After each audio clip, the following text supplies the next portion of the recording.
¿Qué tal? Gracias por acompañarnos nuevamente. Hoy con mucho gusto recibo al maestro Alejandro Godoy, politólogo de la Pontificia Universidad Javeriana, maestro en Asuntos Internacionales por la Universidad Externado de Colombia, en conjunto con el Instituto de Estudios Políticos de París y la Universidad de Columbia. Bienvenido, maestro. Gracias por acompañarnos.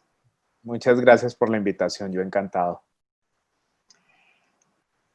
El proceso electoral en Estados Unidos ha sido, maestro, por decirlo menos, complicado. Hemos visto debates en los que los candidatos se interrumpen, se ofenden, gran polarización entre los votantes, un Donald Trump que basó su campaña en afirmaciones de dudosa veracidad. ¿Diría usted que este proceso degradó la práctica política o responde simplemente a las características de nuestros tiempos en que las personas escuchan sin oír, analizan poco y priorizan los intereses individuales sobre los colectivos? Sí, muchas gracias, apreciada Mónica, por tan interesante pregunta. Es importante decir que lamentablemente desde las elecciones del 2016 hemos visto ya una degradación de la política muy grande. Entre el Partido Demócrata y Republicano anteriormente en los Estados Unidos se veía como una coalición de discurso que, si bien tienen su política interior muy bien marcada, en la política internacional estaban como muy alineados. Sin embargo, como sabemos, entre más tecnología tenemos, nos enfrentamos a lo que llamamos nosotros la época de las noticias falsas. Estaba leyendo un estudio hace un par de días y se hacía referencia a que a la gente hoy por hoy le gustan más las medias verdades que precisamente conocer la verdad completa. ¿Y esto qué quiere decir? Que a veces la verdad les parece aburrida.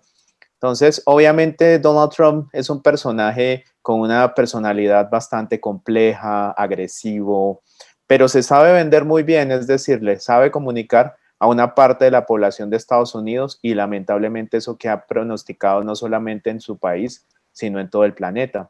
Ha pronosticado que se dé un fenómeno de polarización muy grande y que así es, el primer debate sobre todo haya sido un campo de batalla donde vimos que no se escucharon propuestas, no se hizo ningún tipo de amabilidad entre ellos y obviamente pues marcado por un momento muy complejo, no solamente en los Estados Unidos, sino en el planeta, como es la COVID-19. Sin duda alguna, en esta elección jugaron muchos elementos. La pandemia que usted mencionaba, la crisis económica, el desempleo, el racismo. ¿Cómo considera que esta confluencia de problemas influyó en los electores, ya que, por ejemplo, el voto latino favoreció a Trump en mayor medida que en 2016? Así es. Bien vimos cuando la campaña tanto de Donald Trump como de Joe Biden se centró mucho en tratar de seducir al estado de la Florida. Siempre se ha dicho que el estado de la Florida es bastante determinante en las elecciones. Tanto así que nos acordamos de hace 20 años, en el año 2000, en las elecciones precisamente de Bush frente a Al Gore, y que el estado de la Florida fue el decisor con menos de 537 votos, como se vio en el momento, en ese reconteo. ¿Qué pasa con el voto latino?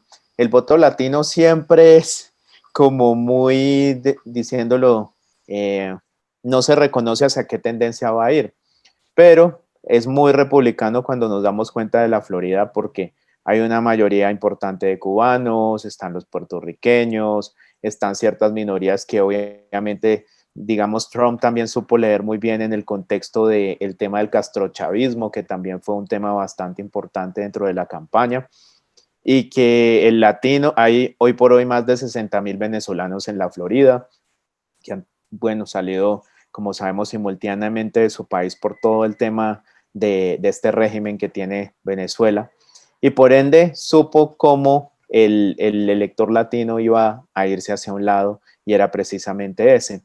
Y además hablamos de una minoría que ya no es tan minoría en los Estados Unidos. Hoy hay más de 50 millones de latinos en el país y son un voto bastante importante.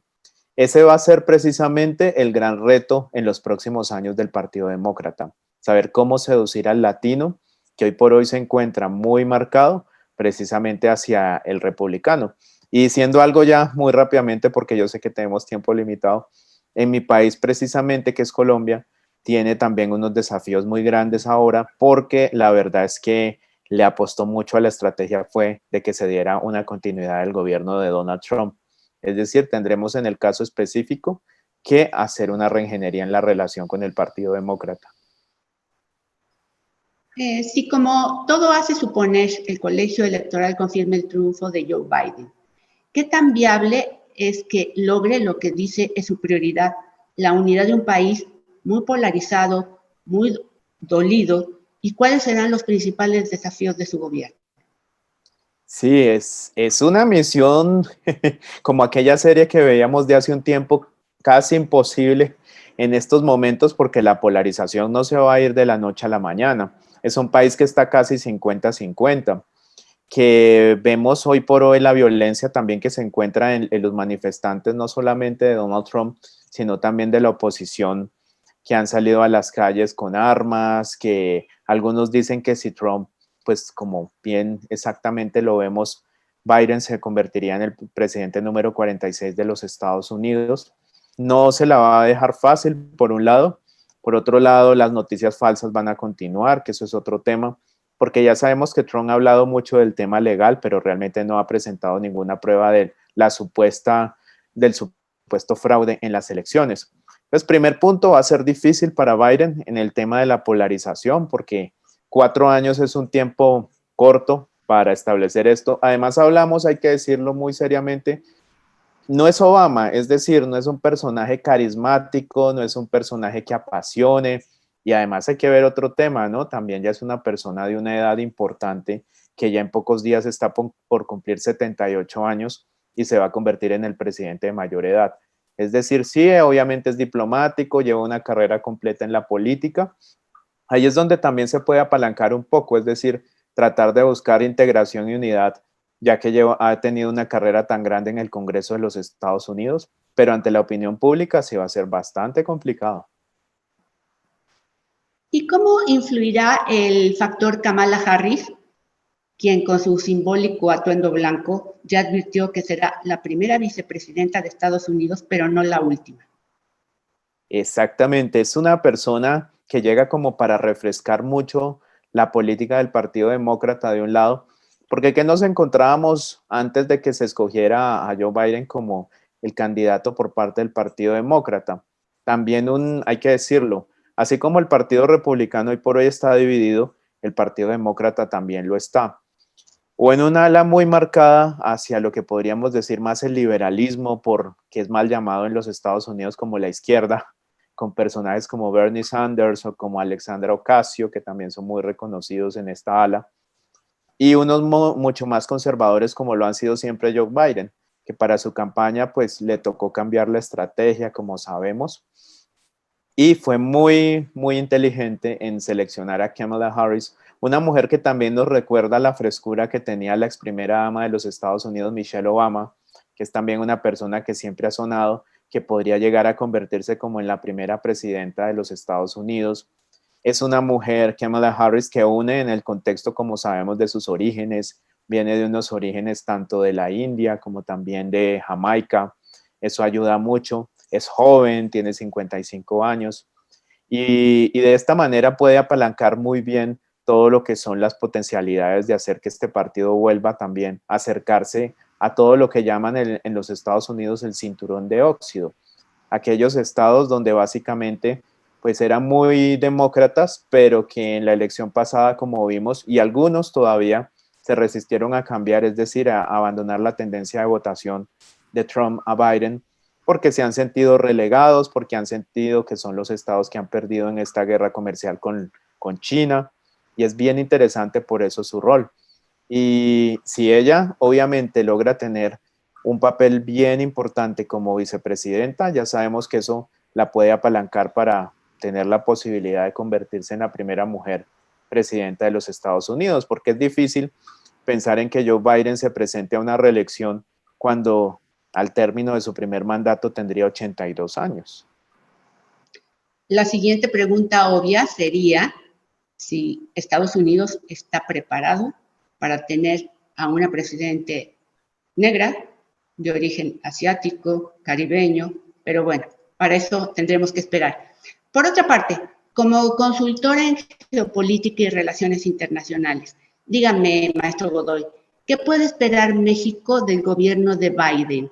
Y aquí incluyo los temas migrantes, narcotráfico, seguridad, sin dejar de lado, sin soslayar el hecho de que el presidente mexicano aún no ha reconocido el triunfo de Joe Biden.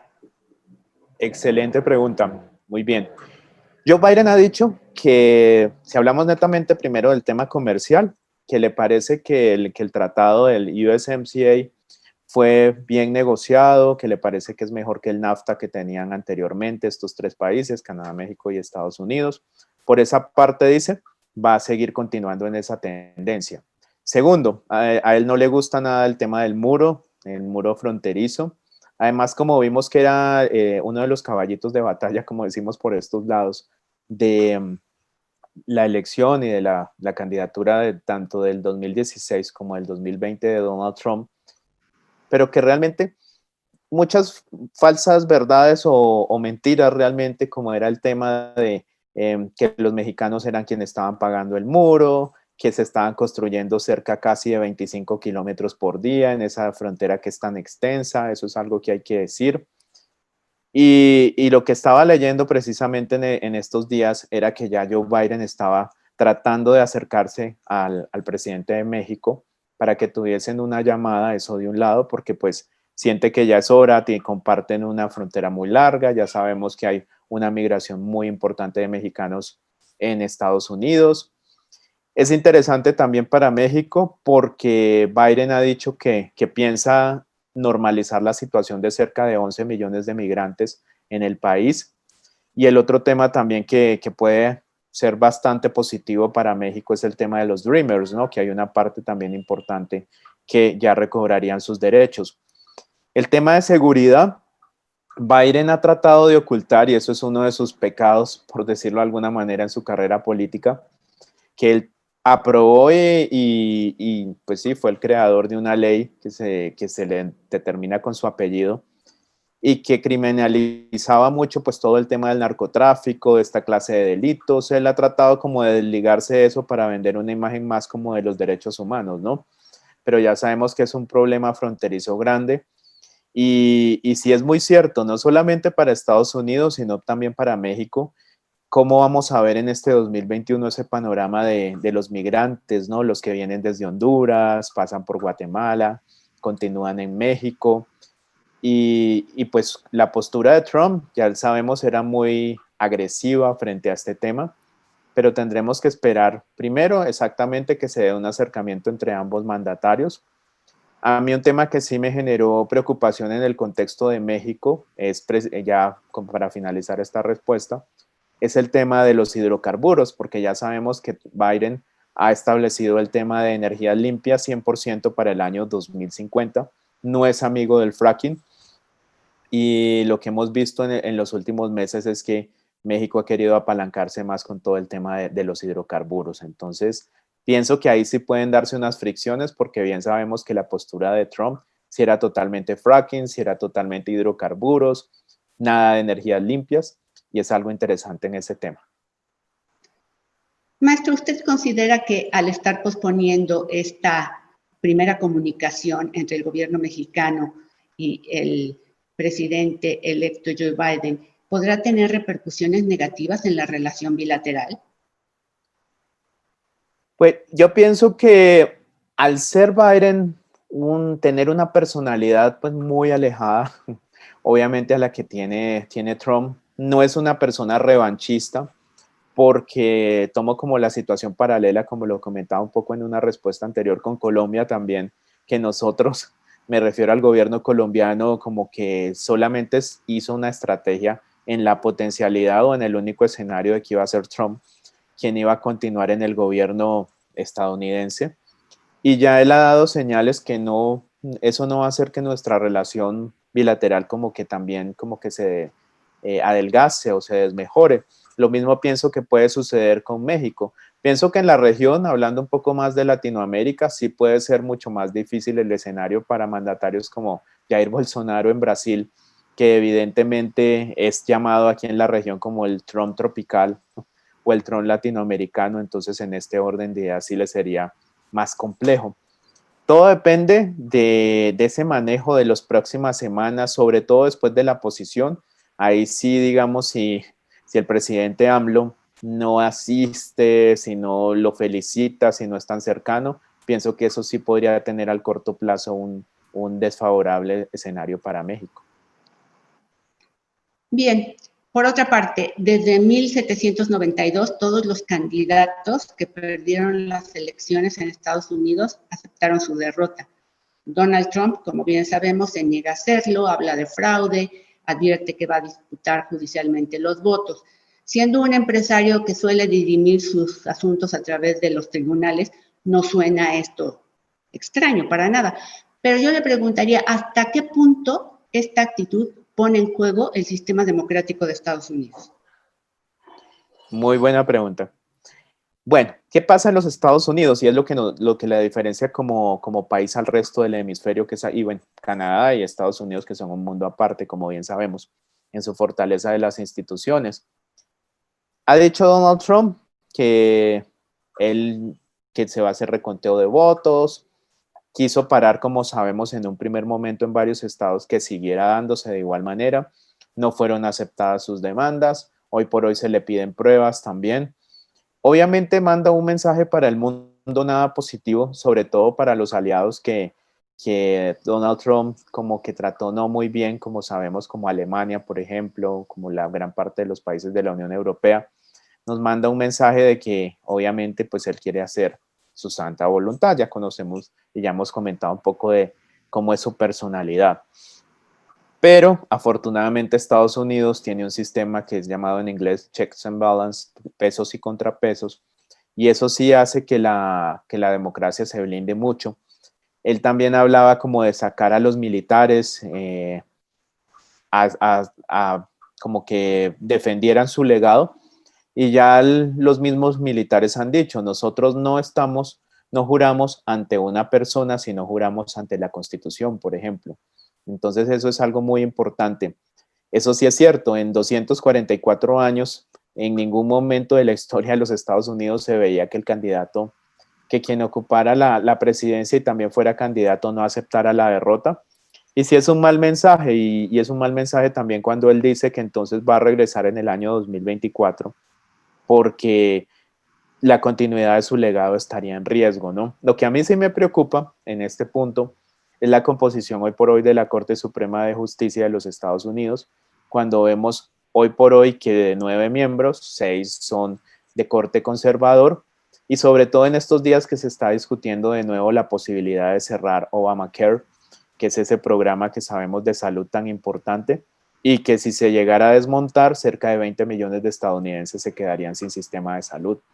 Ya es bien complicado, y sí hablaría de revanchismo. Es decir, si Trump no logra sujetarse con uñas y dientes a la Casa Blanca, buscaría como también dañar ciertas estructuras en el poco tiempo que le queda de gobierno.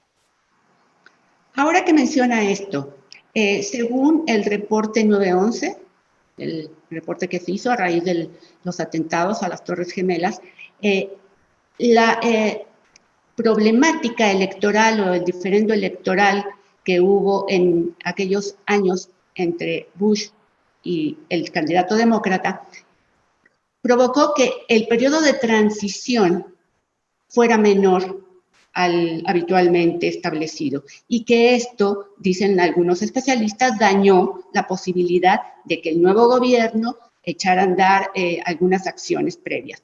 ¿Podría pasar lo mismo en este caso si Donald Trump persiste en no reconocer el triunfo de Biden y llegar hasta las últimas instancias? Pregunto esto porque si bien Biden ya está iniciando algunas acciones, no tiene acceso a cierta información del gobierno, no, a ciertos recursos, y no puede desplegar plenamente sus programas y sus planes para el próximo gobierno. Exactamente.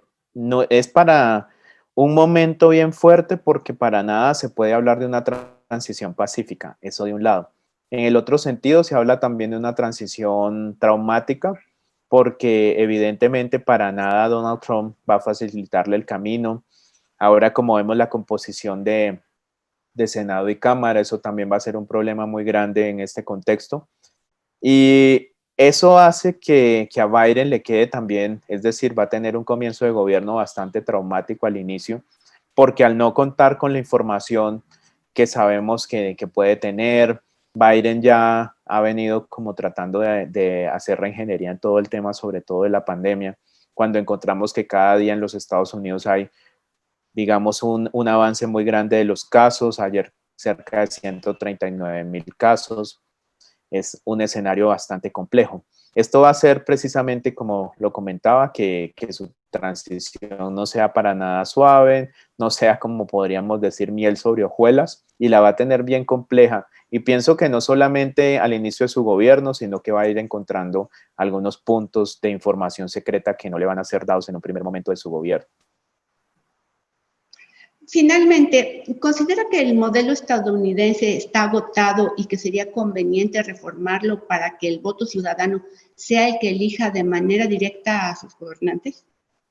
Sí, esto ha sido un clamor, un pedido por muchas voces, tanto al interior de los Estados Unidos como fuera del país, en la necesidad de hacer una reforma. Es que es un sistema ya anacrónico, un sistema que ya tiene más de 2 siglos y que respondía obviamente a las necesidades históricas de una parte de la historia de los Estados Unidos.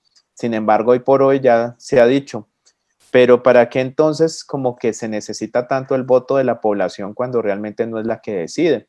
Fue lo mismo que sucedió, como vemos, en el 2016, que Hillary Clinton ganó el voto popular, pero no ganó el voto, como vemos, electoral. Entonces es un tema complejo y que sí necesita una reforma, pero el problema es que no vamos a encontrar en el corto plazo como esa solicitud o esa potencial integración entre el Partido Demócrata y Republicano.